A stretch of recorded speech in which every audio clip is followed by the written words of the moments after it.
Today, we're going to bring some extended handles for your Oculus Quest 2. Now, these are great if you're going to be playing Beat Saber or any other game. Now, I'm going to show you a couple of things you can do. So, first of all, there's two color coordinated. It has blue and it has red. You could do left or right, and it tells you right here, right on it, a little small little indentations, right? And this one's left, of course. And this is made to fit your actual handle, your handheld on your Oculus Quest. So it's a basic feature. You just, pretty much basic in there. I'll put the strap in there. You can actually roll the strap all the way to the bottom and lock it in place. And that's pretty much it.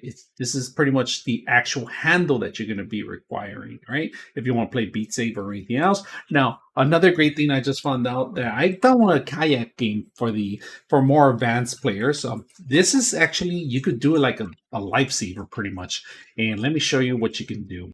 All right, so you can stretch this out and actually do kayaking if you have any kind of sports or any kind of games you're going to do on VR. This is a great feature, and on top of it, they give you the caps. If you're not going to use it, if you're not going to use it with the extension, you can always take them off on one end, take one off.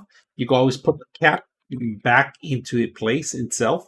It's very simple, easy to use. We're actually going to use it for Beat Saber because I like the actual colors. I like the rhythm. If you're going to have some fun or just, have the family watch around, or not only that, working out is a pretty awesome thing. So awesome little devices. And these are silicone grips. So they do collect a little couple of dog hairs. I do have dogs, but awesome grips. You could add your own features. You could extend them to become a larger if you're going to play different kind of games, different scenarios. So very simple, easy to use. I hope you guys enjoy the video.